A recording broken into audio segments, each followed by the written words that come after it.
የተዋበ አመለካከት ካለ እግዚአብሔር ምስክሬ ነው፣ ህይወት የበረከት ህይወት ነው። ህይወት የበረከት ህይወት ነው። አለማበስ ምንም ጋር ይጠይቃል። አንቺ ቲክቶክ ላይ ተፈለጋ አድርገሽ የምትለቂው ያ ቪዲዮ ሚዲያ ላይ 5 ዓመት ከቆየ 5 ዓመት ውስጥ 5000 ሰው ወደ ዝሙት ይነዳል። ያን ደግሞ እግዚአብሔር ይጠይቅሻል። ዕውቀትና ስነ ምግባር ዕውቀት ኖሮ ስነ ምግባር ከሌለ ክርስቶስን የሰቀሉት አዋቂዎች ናቸው። ምኖች ናቸው? ምኖች ናቸው? አዋቂዎች ናቸው። አዋቂ ሆነ የተማርክ ሆነ ትልቅ ቦታ ላይ ያለው ሰው ሆነ ስነ ምግባር ከሌለ ያ ዕውቀቱ አንተንም ሌሎቹንም ሰዎች ያጠፋል። ዕውቀትና ስነ ምግባር አብሮ መሄድ አለበት። ዕውቀት ኖሮ ስነ ምግባር ከሌለ ዋጋ የለም።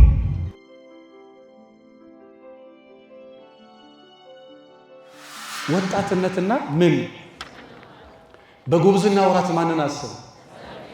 እኔ የእውነት ከንቱ ውዳሴ ካልሆነባችሁ እግዚአብሔር ምስክሬ ነው። በዚህ እድሜ እንደዚህ ቁጭ ብላችሁ እኔ መምህሩን አምጥቼ እዚህ አዋራ ላይ ቁጭ በል ብለው አይቀመጥም። እርግጠኛ ነኝ የዛሬ ወር እናንተ መግዛት ካቃታችሁ እኔ ምንጣፍ ገዛለሁ እንጂ ለመቀመጥ የማይመች እዚህ አዋራ ላይ እንኳን ያኛው ቴራዝ እንኳን ይሻላል። የገንዘብ ችግር ለመቀመጥ እንኳን የማይመች ቦታ ላይ ቁጭ ብላችሁ የምትሰሙት ስነ ምግባር እግዚአብሔር መፍራት ስላለ ነው። እግዚአብሔር ይባርካችሁ። የእውነት በጣም ነው ማደንቀው። ከዚህ በፊት አንድ መምህር ለምን ወንበር አትገዙ አታችሁ ሲል ጸጋሽ ሰው ወንበሩ እዛ ጋር ቁጭ ብሎ መሬት ላይ ይቀመጣል። እግዚአብሔርን የሚወድ እግዚአብሔርን የሚፈልግ ሰው ነው። በጣም ነው ደስ ያለኝ። እውነት እግዚአብሔርን አመስግኑበት። እሺ እግዚአብሔር ልባችሁን ይሄ ነገራችሁን አይቀይርባችሁ። ምክንያቱም እንኳን መሬት ላይ የሚቀመጥ ወንበር ላይ ሶፋ ላይ ተቀምጦ የሚማር ትውልድ እያጣ ነው። እኔ አዳማ ስመጣ አንዳንዴ እጽናናለሁ። እንኳን ወንበር ላይ ሶፋ የሚመሳሰል ወንበር እየገዛን ቁጭ ብሎ የሚማር እየጠፋ ነው። ግን እዚህ አዳማ ስመጣ አንዳንዴ ማየው ስነ ምግባር የእውነት አገልጋዮቹ በጣም እግዚአብሔር ይወዳቸዋል። ወንበር ላይ ቁጭ ብሎ በትክክል የሚሰማ እየጠፋ ነው። እንኳን መሬት ላይ ቀርቶ እግዚአብሔር ይባርካቸው። ወጣትነትና ምን ወጣት ሆነ ጥሩ ስነ ምግባር ካለ የተዋበ ባህሪ፣ የተዋበ እይታ፣ የተዋበ አመለካከት ካለ እግዚአብሔር ምስክሬ ነው፣ ህይወት የበረከት ህይወት ነው። ህይወት የበረከት ህይወት። ወጣት ሆነ ግን ስነ ምግባር ከሌለ በጫት፣ በሲጃራ፣ በዝሙት፣ በመዳራት፣ በክለብ፣ በዘፈን ነው የምትሞተው። ጥያቄ የለው። እኔ ያሳዝኑኛል። ሲጃራ የሚያጨሱ ጫት የሚቀሙ 200 ብር ሆኖ የሚለምኑ ልጆች አሉ። ለስሙ ስታዩት ወጣት ነው፣ የእንትና ወንድም የእንትና እህት ነው። 200 ብር ገንዘቡ ነው። በጫት አልቀው፣ በሲጃራ አልቀው፣ ጥርሳቸው አልቀው ዛሬ ነገ ተዋለው ሲል በአንድ ጥርስ የቀሩ ሰዎች እናውቃለን። አዎ ሰውየው ነው አሉ ንስሐ አባቱ ጋር ዛሬ ተዋለው ነገ ተዋለው። ትዳሩ የተበጠበጠው በጫት ነው።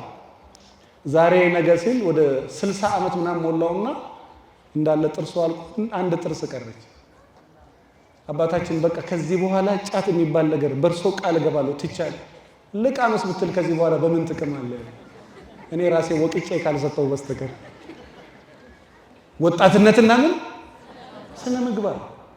ወጣትነትና ስነ ምግባር ሲዋሃድ ትልቅ ስራ ለቤተ ክርስቲያንም ለራስህም ለሀገር መስራት ትችላለህ። 70% በተለይ ኢትዮጵያ ውስጥ ያለው ወጣት ነው። ይሄ ወጣት በጣም ስነ ምግባር ያለው ነው። እኔ ምንም ጥያቄ የለውም። በዚህ ላይ ደግሞ ትንሽ ቢጨምርበት ከምነግራችሁ በላይ ከዚህ ቀጥሎ ያለው ደግሞ ስነ ምግባርና ምን በደንብ በሉልኝ። አዎ ሚስት እዚህ ሰፈር ካለች ቀና በይና በደንብ ስሚ በላት። ባለቤትሽም እዚህ ካለ በደንብ እየሰማህ ነው። ከዚህ ከገባክ ይቅርታ እንደምትጠይቃት ከዚህ እንደገባሽ እግሩ ላይ ወድቀሽ ይቅርታ እንደምትጠይቂ እርግጠኛ ነኝ። ትዳር ስነ ምግባር ይጠይቃል አይጠይቅም? ይጠይቃል አይጠይቅም? ለባህል ራስን ዝቅ ማድረግ ትትና ነው? ትትና አይደለም። እግዚአብሔር በመጽሐፍ ቅዱስ ላይ ባል ራስ ነው ያለው ወንድ ከሴት ይበልጣል አላለም። አንተ ንጉስ ነው እሷ ባሪያ ነች አላለም እግዚአብሔር። አንተ ራስ ነህ እሷ አካል ነች። አንተ ያለ እሷ ዋጋ የለህም፣ እሷም ያለ አንተ ዋጋ የላትም እንጂ ያለው አንተ ባለስልጣን ነች እሷ ባሪያ ነች አላለም። ከኃላፊነቶቿ ውስጥ አንዱ ምግብ መስራት አንተን መንከባከብ ነው እንጂ እሷ ያንተ ባሪያ ነች አላለም። መጽሐፍ ቅዱሱን እኛ እንደምንለው መጽሐፉ አይልም፣ መጽሐፉ እንደሚለው ደግሞ እኛ አንልም። ስነ ምግባር ይጠይቃል። ምን ትዳር አንድ ለወንድ ልጅ እጮኛ የሆነች ሴት አለች። የምትሰጠው ነገር አለ፣ የምትከለክለው ነገር አለ። ስነ ምግባር ያላት ሴት ከሆነች ምን እንደምትሰጠው ምን እንደምትከለክለው ታውቃለች። አንድ ወንድ ስነ ምግባር ካለው ምን ማድረግ እንዳለበትና ምን ማድረግ እንደሌለበት ጠንቅቆ ያውቃል። ስነ ምግባር ያለው ወንድ ወገኖቼ አንድ ትልቅ ነገር እዚህ ጋር ልንገራችሁ። ራስ ከበሰበሰ በቃ ዋጋ የለም። እኔ በተለይ ወንድ ልጅ ሆናችሁ እግዚአብሔር ለትልቅ ክብር ለትልቅ ኃላፊነት መሪ አድርጎ ሾሞ እንደ ንጉሥ አድርጎ እግዚአብሔር ትልቅ ቦታ ሰጥቶ እኔ መሬት ላይ መርመስመስ የሚወዱ ሰዎች አሉ። ውርደትን እንደ ክብር የሚያዩ ሰዎች አሉ። አባት ከተበላሸ ራስ ከበሰበሰ ከዛ በኋላ አካል ዋጋ የለም። የሚስት ራስ አድርጎ እግዚአብሔር ባልን ነው የሾመው። ሚስት ጋር ምን ትጠብቃለህ? አንተ ጋር ጸሎት ከሌለ፣ አንተ ጋር ትትና ከሌለ፣ የሥራ ፍቅር ከሌለ፣ ታማኝነት ከሌለ፣ ቅንነት ከሌለ፣ አለባበስ ከሌለ፣ አነጋገር ከሌለ፣ አረማመድ ከሌለ ምን ታስተምራታለህ? ለሷ የቱ ጋር ነው ባለ የምትሆኑ? ባል እኮ ራስ ነው። ያጥፋታል፣ ይወዳታል፣ ብታጠፋ መስመር ያሳያታል። ነው እንደዚህ አይደለም ወደዚህ ነው ይላል። ለዚህ ነው እግዚአብሔር እዛ ቦታ ያስቀመጠው። አንተ የሌለህን ስለ ምግባር ለማን ታስተምራለህ? መጀመሪያ አንተ ይኑር የባል ስነ ምግባር መጀመሪያ ይኑር። ሰው ሲኖረው አይደለም የሚሰጠው፣ ከሌለ ምን ትሰጣለህ? መጀመሪያ አንተ ይኑር። እኔ ብዙ ሚሊዮን ሰዎች ዓለም ላይ እየተሰቃዩ በጣም በብዙ ወንዶች አውቃለሁ፣ በተለይ ስነ ምግባር በሌላቸው።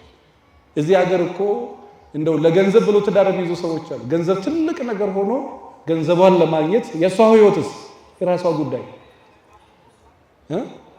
እድሜ ይኖራል። እንደዚህ ለገንዘብ ብለህ ትልቅ ቤት ለመግባት የሌለውን አለ ያንን ከዚህ ያጋይተህ እንጀራ ትበላለህ። ሰምተህ ታውቃለህ? በመጽሐፍ ቅዱስ ላይ በታሪክም በፍልስፍናም በሳይንስም የሰው ህይወት አበላሽተው የራሳቸው ህይወት የሚስተካከሉ ሰው ሰምተህ ታውቃለህ? ካልሰማኸው በሰፈርከው ላንተ ይሰፈርልሃል። በዛው መስፈሪያ ላንተ ይሰፈርልሃል።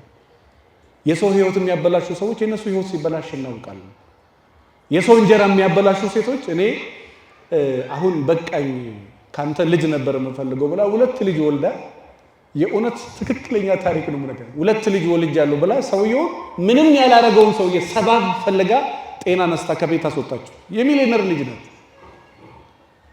እግዚአብሔር በሚያውቀው ዓመት አልሞላም 2 ልጆች ሲሞቱ። ምን ትላለህ? ሀብታም ቤት ገብቶ ንብረት ወርሳለሁ ብሎ ከዛ ቤት ሳይወጣ ነው የሞተው።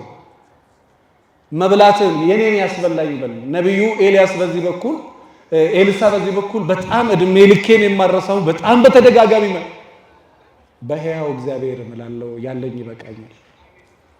እጁ ባዶ እግሩ ባዶ ጓዳው ባዶ ቤቱ ቢገባ እንደው አንድ ወቄት ትንሽ የሆነች ነገር ወርቅ ማትገኝበት ባዶ እግዚአብሔርን ብቻ ይዞ ሰው ያለኝ ይበቃኛል ይላል። እዚህ ጋር ምንም ቦኩ ሚካኤል ጋር 1000 ካሬ ሜትር ቦሌ ጋር 1000 ካሬ ሜትር እያለ እግዚአብሔር ይመስገን አይደል? ተረጋግቶ አይበላም፣ ተረጋግቶ አይራመድም። ስግብግብነት እና ወንዶች ስነ ምግባር ያለን ወንዶች እንድንሆን እግዚአብሔር ይርዳል። ትዳር ምን ይጠይቃል? ሴት ልጅም ከሆንሽ ሴትነት ስነ ምግባር ይጠይቃል። እንደው ገንዘብ ለማግኘት ብለሽ ሀብታም ለማግባት ብለሽ ያልሆንሽውን አትሁን። የሆንሽውን ሆነሽ እስኪ ይመርብሽ። አዎ አይሳካም፣ የሚሳካ ይመስለናል። እናቴ ችግረኛ ነች፣ እናቷን ሲረዳት በቃኝ አትልም።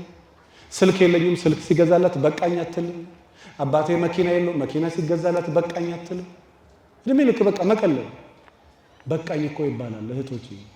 አንዳንድ ጊዜ በቃኝ በይ እንጂ የሆነ ነገር ሲደረግልሽ ያችን ተቀበይና በቃኝ በይ። ምንም ብታረግላቸው በቃኝ የማይሉ ሰዎች አሉ የሉ? ዝም አላቸው። እኔ ብቻ ነው እነዚህ እንዳያነሰሙ? ተናገር እንጂ አለ የለም? ታዲያ ላንተ አይደል ሊማወራው አለ የለም? ምንም ብታረግለት በቃኝ የማይል ሰው አለ የለም?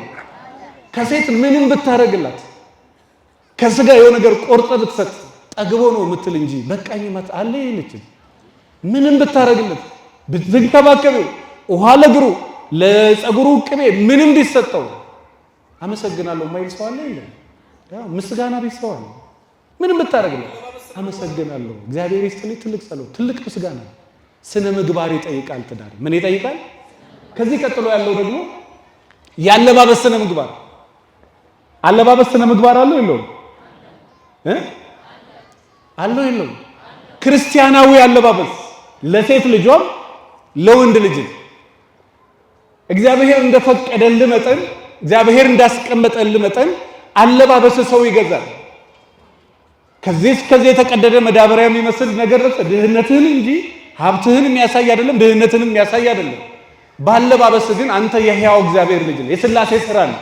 ሰውነትህን ገላህን ትሸፍናለህ። ያም አለባበስ ስነ ምግባር ነው። የ200 ሺህ ብር ጫማ ነው ያደረኩት ብለህ ለጉራ ለማሳየት አይደለም። 200 ሺህ ብር ጨረቃ ቤት ለመግዛት መከራ የሚያዩ ሰዎች አሉ። ጸጋዬ ይህን ሹራብ የገዛሁት 400 ሺህ ብር ነው። ለምን ትነግረኛለህ? ይበልጥ ድህነቴ እንዲሰማኝ ነው? አዎ ካለማ የሚሊዮንም ብር ልበስ። ወገኖቼ ራሳችሁን ከማንም ጋር አታወዳሉ።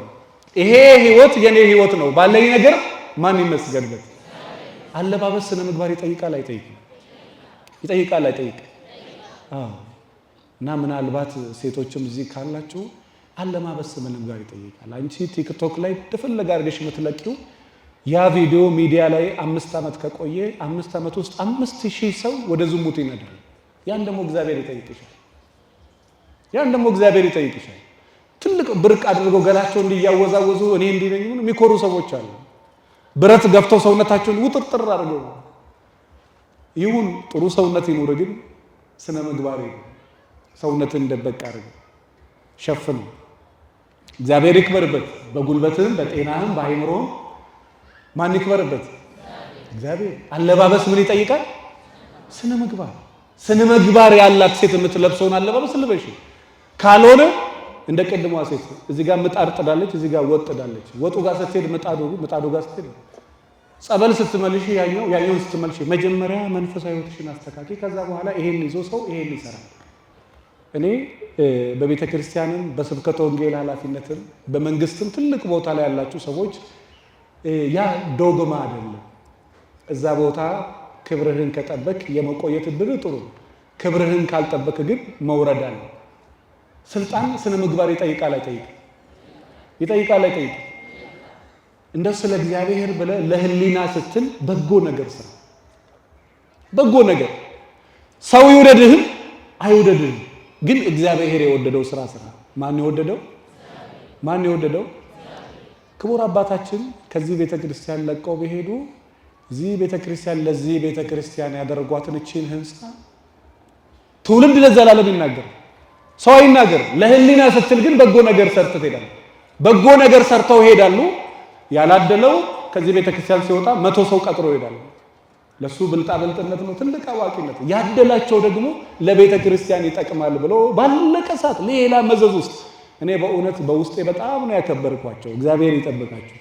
የእውነት ከንቱ ውዳሴ አይደለም። በጣም ነው ደስ ያለኝ። አውርተናል ቀድመን። አባታችን ተቸገሩበት፣ እንቅልፍ ምጡበት፣ ግድ የላቸው ትልቅ ነገር ነው አይደለም።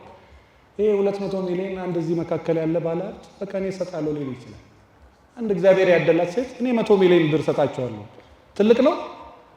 ትልቅ ነው? አዎ። አንዷን ጠርቼ ለሊቱ ሙሉ ስትሉ እንዳታድሩ። አንዷ መታ 100 ሚሊዮን ብር ቃል ገብታ ዛሬ ማታ ለሊቱ ሙሉ ካልተዘመረ እንዳትሉ። አንድ ሰው የሚሸፍነው አንድ ሰው ማድረግ የሚችለው ብዙ የሚገርም አይደለም። ስልጣን የሰጣችሁ ሰዎች በስልጣን እንደው ስነ ምግባር ይኑራችሁ። ያለበት ስልጣን ስነ ምግባር ይጠይቃል። ስነ ምግባር ከሌለ ብዙ ነገር ታበላሻል። መሪዎች፣ ባለስልጣናት፣ ዲፕሎማቶች ያለ መከሰስ መብት ያላቸው እሱን ተጠቅመው ጥሩ ስነ ምግባር ካላቸው ለዘላለም ለትውልድ ጥሩ ነገር ሰርተው ያልፋሉ። ካልሆነ ግን ብዙ ነገር አበላሽተው ይወርዳሉ። እግዚአብሔር ይጠብቅልን። ማን ይጠብቅልን? የቤተክርስቲያን መሪዎችን፣ ጳጳሳትን ጥሩ ስነ ምግባር ካለ ለትውልድ የሚጠቅም ትውልድ ቀርጸው ያልፋሉ። ምን ካለ? ጥሩ ስነ ምግባር ካለ። ከዚህ ቀጥሎ ያለው ደግሞ የሥራ ምን ጨርሻለሁ። 4 ወይ 5 ነው የሚቀረው። የሥራ ፍላጎት የሌለው ሰው ስራ መስሪያ ቤት ይገባና ለአሰሪውም ችግር ለራሱም ችግር ይሆናል። አሰሪዎች እዚህ ውስጥ እንደዚህ አይነት ነገር ገጥሟቸው አልገጠማቸው? ከቤት ወጥታ ስራ ቦታ መዋል የምትፈልግ የሥራ ፍቅር የሌላት ሴት ስራ ቦታ ትገባና የሥራ ፍቅር የሌለው አገልጋይ ነኝ ብሎ ቤተክርስቲያን ይቀጠርና ለቤተክርስቲያን ሰዎች ሸክም። የሥራ ፍቅር የለውም፣ የመስራት ፍላጎት የለውም፣ ዝቅ ብሎ የማስተካከል የማስተናገድ ፍላጎት የለውም። ቤተክርስቲያን ላይ ግን ሌላ ሸክም ይሆናል። ስራ ማትወድ ሴትም ስራ ቦታ ገብታ ለስራው ሸክም ናት። ስነ ምግባር ካላት ግን አለቃ ያየኛል አላየኛል አትልም፣ እግዚአብሔር ያየኛል ትላለች። ማን ያየኛል? ማን ያየኛል? አዎ እግዚአብሔር ያየኛል በል ወገኖቼ። አለቃ ላያይ ይችላል፣ ማንም ላያይ ይችላል። የምትሰርቂው ገንዘብ ነገ ኦዲት ተደርጎ የማይደረስበት ገንዘብ ሊሆን ይችላል። ነገር ግን ማን ያያል? ማን ያያል? ከእግዚአብሔር መደበቅ ካልቻልሽ ታለ ምኑን ስራ ሰራሽ? ከእግዚአብሔር መደበቅ ካልቻልሽ ምኑን? ስለዚህ የሥራ ስነ ምግባር አለ። በተቀጠራችሁበት ቦታ ላይ ሰው ባያይ ማን ያያል? እግዚአብሔር ያያል። ለህሊና ስትል ታማኝ ነው። አለቃ ኖር አልኖር አንተ ስራህን ስራ። ሁሌ ሰራተኞቼ ይላል እኔ አላየም፣ እግዚአብሔር ግን ያያል። ዛሬ እኔ ላይ ትቀልዳለህ፣ አንተ ላይ ይቀለድብሃል። ዛሬ ጸጋዬ የለም ብለህ ታሾፋለህ፣ ነገ ይሾፍብሃል። ክቡር አባታችን የሉም አንድ ወር ረፍቶተዋል፣ አንተ ስትቀልድ ይቀለድብሃል። ነገ እናንተ በሰው ህይወት ስትቀልዱ ነገ ደግሞ አንተ ቢሮ ላይ የሚቀጠረው ሰው ነገ ደግሞ አንተ አሰር የሆነ ነገር ይቀለድብሃል። እንዳይቀለድባችሁ እናንተ በሰው አትቀልዱ። ያ የሰፈርከው ለአንተ መልሶ ይሰራል። የሥራ ስነ ምግባር፣ የሥራ ፍቅር ከሌለ እንደለመድከው ግባና ተኛ። አዎ ለዛም ችግር ትሆናለህ፣ ያልሆነ ገንዘብ ትሰበስባለህ። ከዚህ ቀጥሎ ያለው ደግሞ ሀብትና ስነ ምግባር። ስነ ምግባር ያለው ባለጸጋ ባለሀብት አይደለም፣ ባለጸጋ ነው። ባለጸጋ ደግሞ በገንዘቡ በጎ ነገር ይሰራል። የትውልድ አእምሮ ይሰራል። የትውልድ አመለካከት ላይ ይሰራል። የተራበ ያበላል። እዚሁ መሀል ከተማ ሆኖ ረሃብ እየገደላቸው አሉ ለነሱ ይደርሳል። ቤተ ክርስቲያን ይሰራል። የታመመች እኔ 3 ሚሊዮን ብር አታ አሁን ነፍሷ ከስጋዋ ልትለይ የደረሰች ልጅ አውቃለሁ። እስከ ህንድ ድረስ ሄደሽ ብትታከሚ አሁን ትድኛለች ተብላ 3 ሚሊዮን ብር ከየት ታምጣ? 300 ሚሊዮን ብር ጉዳያቸው ያልሆኑ ባለሀብቶች አሉ።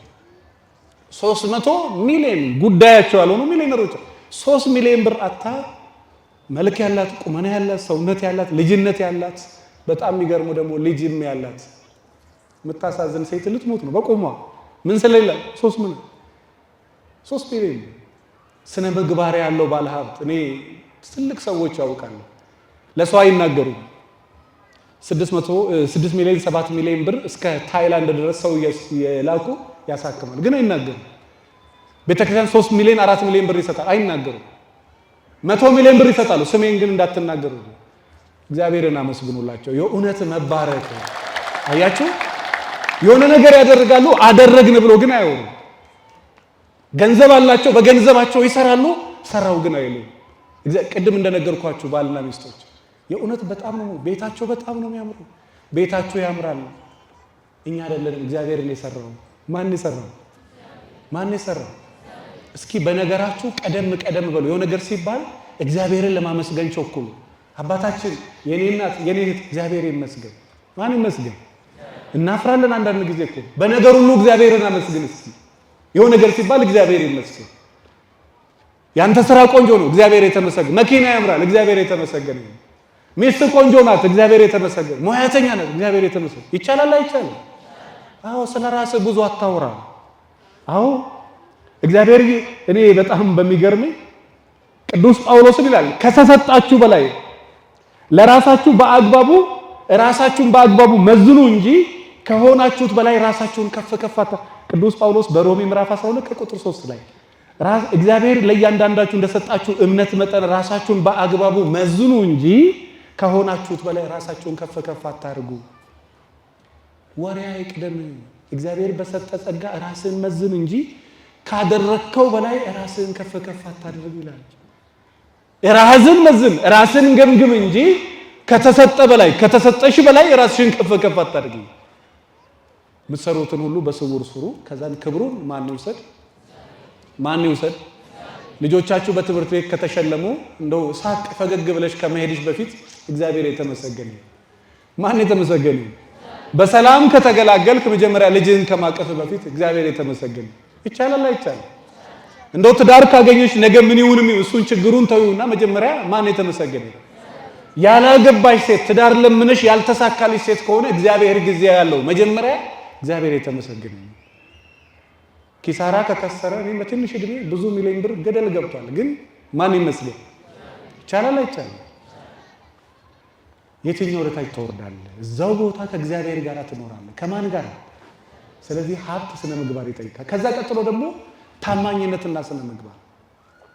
ወገኖቼ እቺ ሀገር የጉድ ሀገር እየሆነች እናንተ ቁጭ ብሎ እየተማራችሁ በቀን ከ300 400 ሴቶችና ወንዶች በላይ ወደ ቻይና፣ ወደ ጣሊያን፣ ወደ ህንድ፣ ወደ አሜሪካ እየሄዱ ነው። ለምን? በትዳራቸው ላይ ለመማገጥ። ግማሹ አዋሳ እየሄዱ ነው። ቅድም ብያቸዋለሁ። ቁልቢ ሊያከብሩ የሚሄዱ አሉ። ቅምጣቸውን ይዘው ደግሞ ቁልቢ የሚሄዱ አሉ። በመኪና አደጋ ይሞታሉ። ደግሞ ሰበር ዜና ነው። እግዚአብሔር በሚያውቀው በሄዱበት መኪና ያልተመለሱ እንትኖች አሉ። እኔ ቃሉን ራሱ አፍራለሁ። እንደው አደራችሁን ባለትዳር ወንድ ልጅ ከሆንክ ምንም ነገር አይመች ስለ ሕያው እግዚአብሔር ብለህ ቤትህ ክትት ብለህ ኑር። ያ ትልቅ ጨዋነት ነው።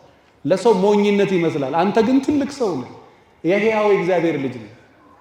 ሚስት በዚህ የምትመጣ በዛም ላታይ ትችላለች። ማን ያያሃል?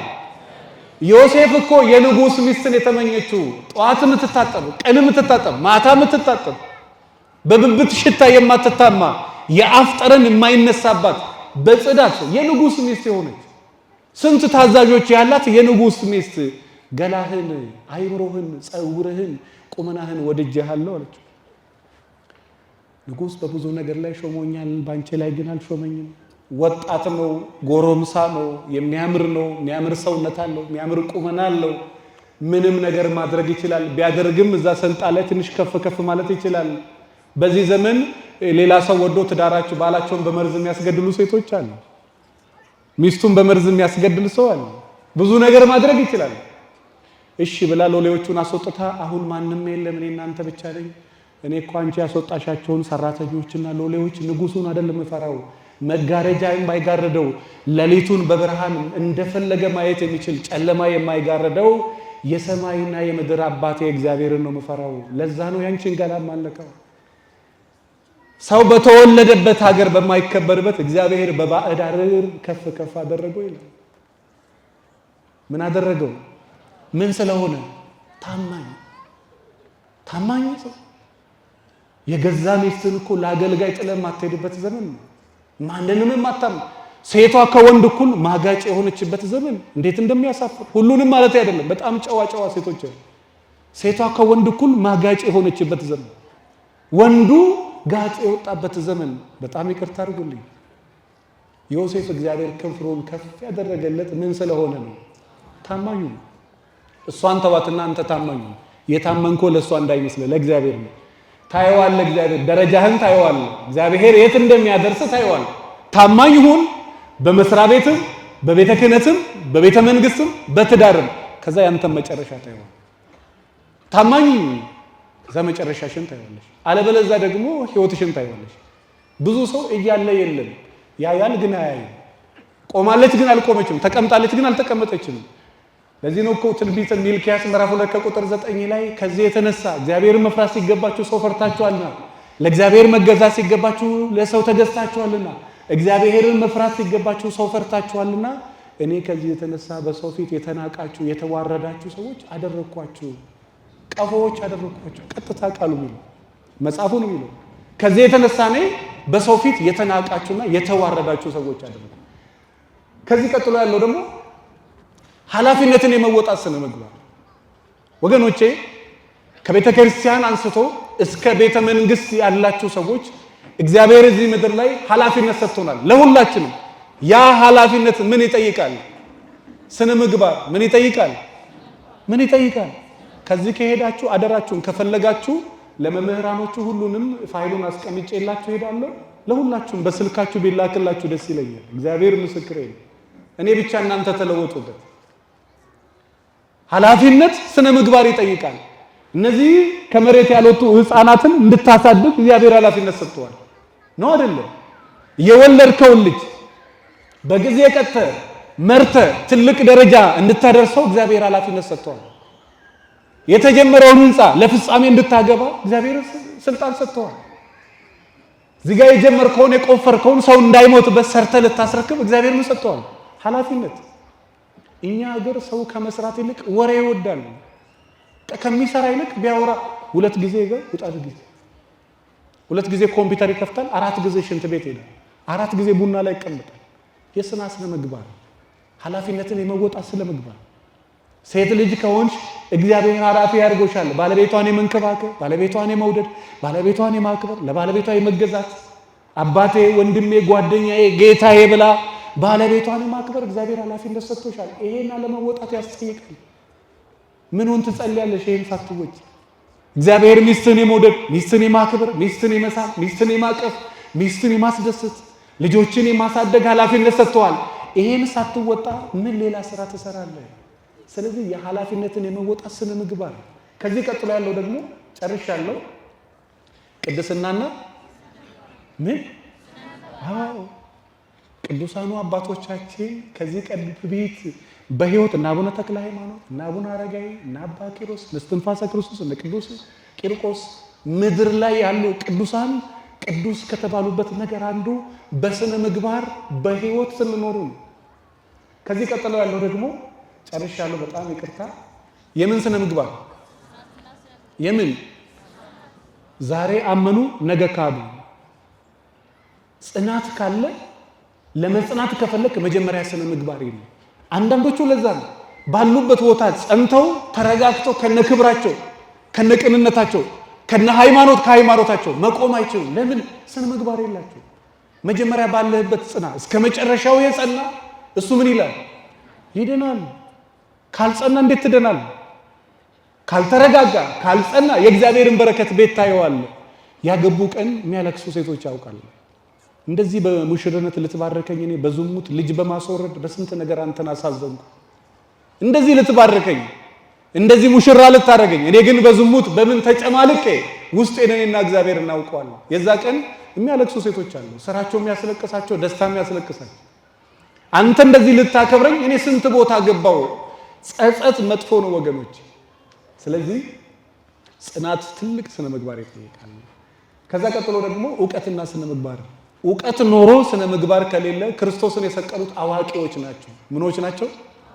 ምኖች ናቸው? አዋቂዎች ናቸው። አዋቂ ሆነ የተማርክ ሆነ ትልቅ ቦታ ላይ ያለው ሰው ሆነ ስነ ምግባር ከሌለ ያ ዕውቀቱ አንተንም ሌሎቹንም ሰዎች ያጠፋል። ዕውቀትና ስነ ምግባር አብሮ መሄድ አለበት። ዕውቀት ኖሮ ስነ ምግባር ከሌለ ዋጋ የለም። ስለዚህ በተቻላችሁ መጠን አወቅን የምትሉ ሰዎች ወገኖቼ ከዕውቀት ከፍለን እናውቃለን ይላል ሐዋርያው። ይኸው ነገር እናውቃለን። ብዙ የማታውቀው ነገር ይኖራል። በተለይ አለማወቅን የማታውቅ ከሆነ ለማወቅ አትፈልግም፣ አዋቂም አይደለም ማለት ነው። ስለዚህ ሌላው ደግሞ እግዚአብሔር የሰጠንን ጸጋ የመጠበቅ ስነ ምግባር። እግዚአብሔር ጸጋ ሰጥቶናል አልሰጠንም? የእግዚአብሔር ስጦታ ነው አይደለም? እዚህ ተሰብስበን ቁጭ ብለን መማር ደስ ይላል አይልም? የማን ስጦታ ነው? ይሄን ጠብቀን ለማቆየት ስነ ምግባር ይጠበቅብናል አይጠበቅብንም? በስነ ምግባር ነው እግዚአብሔር የሰጠህን የሥራም ጸጋ፣ የማስተማርም ጸጋ፣ የመምከርም ጸጋ፣ የመቀደስም፣ የማስቀደስም፣ የማስተማርም፣ የመማርም፣ የመምከርም ጸጋ እግዚአብሔር ከሰጠ የስልጣኑ እሱን ካልጠበቀው ታጠዋለህ። እሱን ለመጠበቅ ደግሞ ስነ ምግባር ነው። ስነ ምግባር ካለ የተሰጠን ጸጋ ጠብቀ የመቆየት እድል ከፍ ያለ። ከዛ በኋላ ቤተሰብና ስነ ምግባር ጨርሻለሁ። ከዚህ በኋላ አንድ ወይ ሁለት ቢቀሩ ይቅርታ እንግዲህ ሁለት ቀረብዬ 14 ተጠቀስኩ መሰለኝ። ቤተሰብና ምን? እስኪ ባል፣ ሚስት፣ ልጆች ተሰብስባችሁ እራት የምትበሉ በጋራ ምግብ የምትበሉ ሰዎች እጅ አውጡልኝ። ቁርስ ተውት፣ እራት ይሄ እንኳን ሽልማት የለውም። በደንብ ልጆቼን ሰብስቤ ከልጆቼ ጋር ከሚስቴ ጋር እሺ፣ እዛ በር መጠለያው አካባቢ ብዙ ሰው ይታያል። በደንብ አውጡ፣ ይታየኛል። ትበላላችሁ? የእውነት ከሚስት ጋር ከልጆች ጋር ነው የምትበላው? እግዚአብሔር ይባርካቸው፣ አመስግኑላቸው። እሺ፣ በአንድ እጃችሁ ስልክ በአንድ እጃችሁ እንትን ይዛችሁ ብቻችሁን የምትበሉ ደሞስ? አዎ፣ በአንድ እጃችሁ ስልክ በአንድ እጃችሁ ሳህን በአንድ እጃችሁ ቲቪ በአንድ ጆሮአችሁ ደግሞ እዛ በር ሌባ ገባ አልገባ ሰብሰብ በሉና በጋራ እግዚአብሔር የተመሰገነ ይሁን ብላችሁ ብሉ። ይከብዳል አይከብድም? አባቴ ነፍሱን ይማርና እናቴን ሁሌ እላታለሁ። እሷ ወጥ አቅርባ ኩሽና ሳሎን አቅርባ በዚህ በኩል መቼ ነው ግን ቁጭ ብለሽ አብረሽ እንደ ሁሌ ወቀሳው። እውነቴን ነው። እኔ እውነቱን እኮ ነው የሚያወራው። እማዬ ለምንድን ነው የማትሰሚው እላታለሁ። ቁጭ አድርጊና ሰብሰብ ብለሽ ከባለቤትሽ ጋር ይቻላል አይቻልም? የመርሳት ችግር ካለ ደግሞ ይሄ መጥበሻ ለምን አንዳንድ ለመርሳት መድኃኒት የሚሆኑ ነገሮች አሉ። እዚህ ፊት ለፊት አልናገርም እንጂ በጋራ መብላት ደስ ይላል አይልም? ሚስትህን ልጆችን ሰብሰብ ባርገ ማዕድን ባርገ ይሄ ሰውዬ የድሮ ነው እንደምትሉኝ ያውቃለሁ። ይሄ ከምንም ከድሮ ጋር የሚገናኝ አይደለም፣ ከመጽሐፍ ቅዱስ ጋር እንጂ።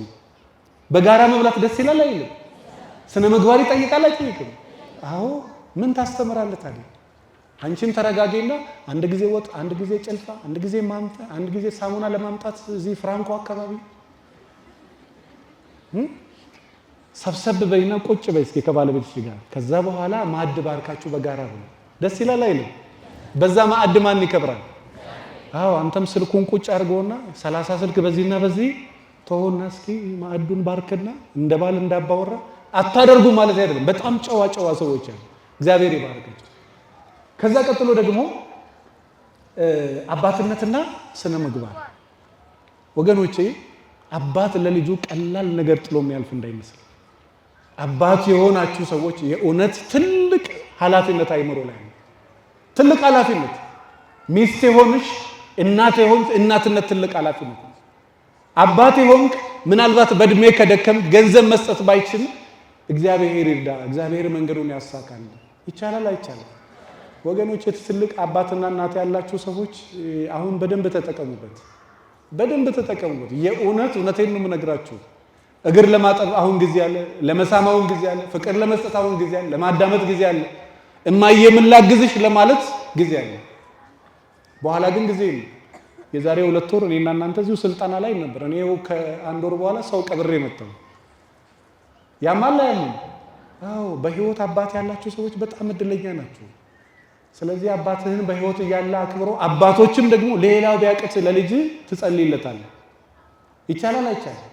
ምንም ማድረግ ቢያቅታት እግዚአብሔር ይቅናችሁ፣ በሰላም ውጡልኝ፣ በሰላም ይግቡልኝ ትላለች። አባትነት ትልቅ ስነ ምግባር ይጠይቃል። እግዚአብሔር ትልቅ ኃላፊነት ነው ጫንቃ ላይ። ልጆች ቃሚ፣ አጫሽ ምንም ይሁኑ ያሉትን ባርካቸው። እግዚአብሔር ልብስ ምርቃት ነው አይደለም? የማታ ማታ እግዚአብሔር ሊለውጠው ይችላል። ስለዚህ አባት የሆናችሁ ሰዎች የእውነት እግዚአብሔር ትልቅ ኃላፊነት እናንተ ላይ ነው። አባት ካልሆንክ ደግሞ ለልጆች ምን ልትሆን እንደምትችል ቅድም ራስ ከበሰበሰ ከዛ አካል ይበሰበሳል። ወንድ ቤት ውስጥ ከተወላገደ ስለ ቃሉ በጣም ይቅርታ ጠማማ ከሆነ ከዛ በኋላ እግዚአብሔር ያጠመመውን ማን ያቀነዋል ይላል። ስለዚህ አባትነት ትልቅ ኃላፊነት ነው። አባት የሆናችሁ ሰዎች የእውነት ከልባችሁ አባት ይሁን። እግዚአብሔር ቦታ ያስቀመጣችሁ እግዚአብሔር ስለሆነ እናት የሆናችሁም እንደዛው። እንግዲህ ይሄ መጨረሻው ነው። እናትነትም ትልቅ ክብር ነው። በወሩ በሰላም ተገናኝተን እንድንማማር እግዚአብሔር በሰላም ለዛ ያብቃን። እግዚአብሔር ይባርካችሁ። ስለ ስነ ምግባር ስለ አንዳንድ ነገሮች 200 ችግር 200 መፍትሄ ላይ የተወሰነውን ገልጫለሁ። እግዚአብሔር ቢፈቅድ በወሩ የተወሰነ ነገር ደግሞ ከዛ ቀጥለን እንማማራለን። እግዚአብሔር ይስጥልን። እግዚአብሔር ይጠብቃችሁ። አመሰግናለሁ።